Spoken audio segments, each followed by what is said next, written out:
ادي يومنا يا حبايبي بسكوت التراميسو بقى الجميل ده، روعه اهو ما شاء الله اهو. هنبدا بقى نشوف مع بعض مقاديرنا الحلوه، نشوف احنا عملنا ايه. زينا زي ما انت عايزه، باي شكل وباي فاكهه وباي حاجه، وبرده في اي اناء انت حباه، او في اي علبه انت حباها تحطيه. هنبدا بقى نشوف حلقتنا النهارده ونشوف وصفتنا الجميله والخفيفه والسهله والبسيطه خالص. وما تنسوناش في اللايك والاشتراك. هنعمل مع بعض بقى يا حبايبي اللهم صل وسلم كده على سيدنا محمد. بسكوت التراميسو اهو بيجي جاهز كده. هنعمله بكريمه ومعانا جبنه، في بيبقى جبنه متخصصه له، بس انا طبعا هعمل بكيري لان هي اللي موجوده عندي. ومعانا كريمه خفق، وهيبقى معانا نسكافيه هندوب فيه البسكوت. وهنشوف هنعمل ايه مع بعض.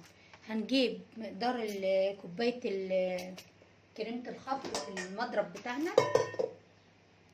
هنحطها بقى على الجبنه الكيري بتاعتنا على مقدار نص كوبايه كريم شانتيه. بس انا حطيت موس فانيليا لان ما عنديش كريم شانتيه، البديل ينفع. وهنضربهم بشويه لبن حليب صغيرين حوالي ربع كوبايه، وهنوريكم النتيجه في الاخر لما يخلص. اللبن الحليب اهو، علشان انا بحط ليه، بحط ربع كوبايه بس الاول كده عشان الكريمه عندي كانت جامده شويه منها كانت في الفريزر، وعشان الكريمه البودره اللي هي الموز. ولو انت حطيتي كريمه خفق كريمه طهي اقصد كريم شانتيه ما تحطيش سكر خالص. خلاص يا حبايبي كريمتنا خلصت اهي. هي عملت المنقار بتاعنا وزي اي كريمه بنعملها، هي بس بتختلف ان احنا مش عايزينها مسكره، والجبنه بتديلها ايه طعم شويه زي التشيز كده. تمام، هنشوفها بقى اهي عشان نشكلها ونشوف هنعمل بيها ايه. طبعا معانا بقى ميه مغليه هنفضي فيها النسكافيه بتاعنا. شوف باكو، في ناس مش ما بتحبش النسكافيه، ممكن نعمله بميه الاناناس اللي هي بتاعت الكبوت ونعمله بفاكهه. فانا اشوف برضه انا عندي كبوت اهوت، لو كده ممكن اعمل نوع كده ونوع كده. معلقه سكر بس للتحليه، وهنقلبها بس ونسيبها تبرد لحظه عشان نشرب فيها البسكوت بتاعنا. طبعا عبينا الكريمه بتاعتنا في كيس التلاجة او كيس حلواني اهو.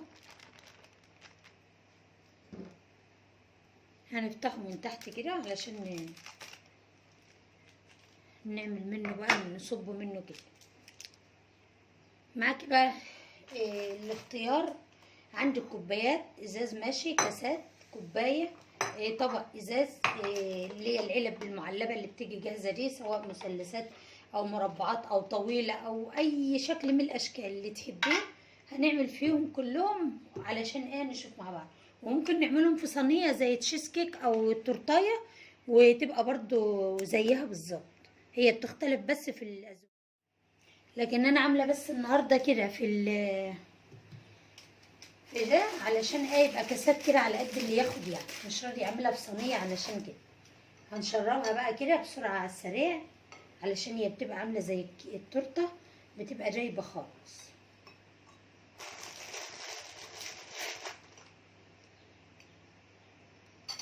نشرب البسكوته بسرعه كده اهو. ممكن نحط كده اهو على الشكل اللي احنا بنعمله كده. اقول لكم برده على شكل تاني، ممكن ما تشربهاش وتحطها كده لو انت مش عايزه. في ناس ما بتحبش النسكافيه.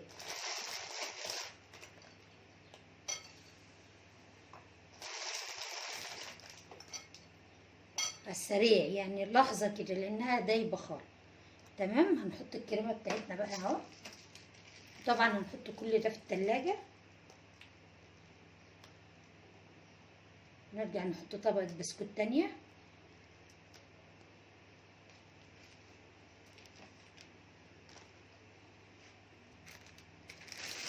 ممكن بقى نقطع فاكهه نجهزها جرنا كده نحط منها.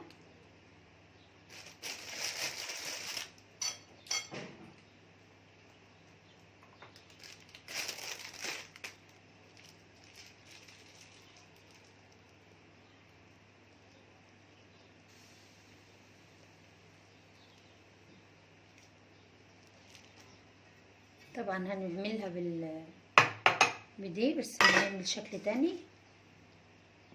طبعا كسرناها كده علشان ايه تاخد بقى العلبة بتاعتك كده.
طبعا كل ده هنسويه بقى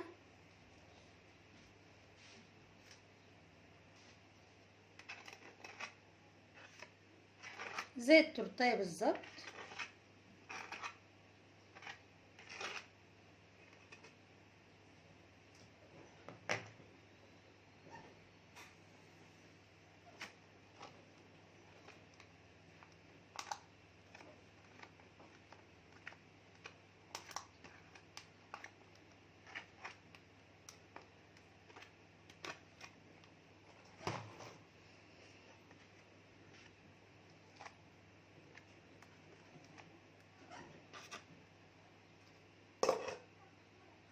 معانا بقى نعمل على بعد واحدة كده ايه كاكاو خام، نرش عليها كده.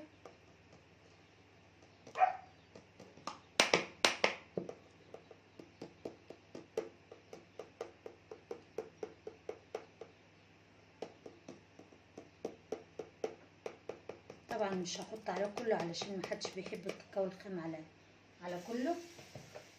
ومعانا بقى هنا موز بتاعنا اهو، هندي شكل كده.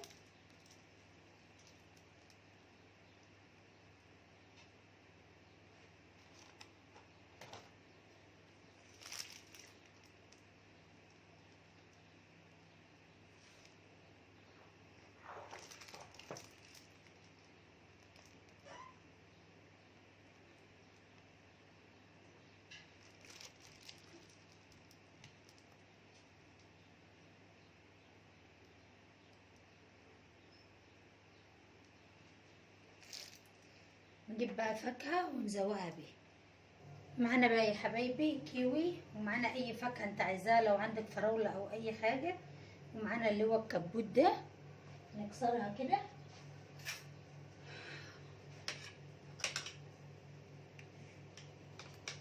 بسم الله الرحمن الرحيم. دي منظر بس حلو كده،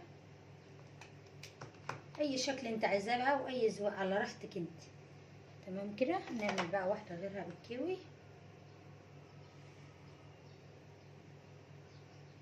الكيوي هو اللي موجود بقى عندنا دلوقتي لانه مال السوق والعيال بيحبوه.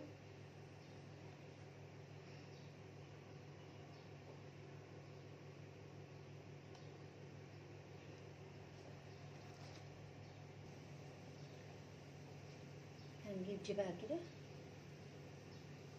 تبقى كبيرة.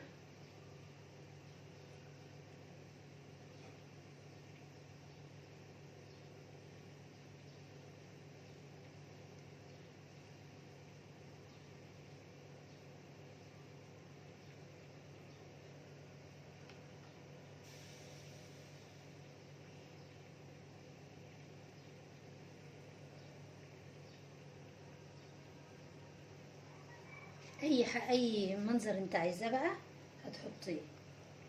تمام كده. خلاص بقى خلصت النهارده حلقتنا. عايزين نحط كده علشان ايه الصينيه مش مبينه شكله. اهو يا حبايبي، وكده خلصت بقى. ما تنسوناش في اللايك والاشتراك، وان شاء الله بالفاضل الكريمه اللي فاضت هعمل لكم منها تشيز كيك بعد كده، تبقى حلقه تانية يعني للتشيز كيك، ونفس الموضوع بس بيبقى بيختلف في البسكوت بس.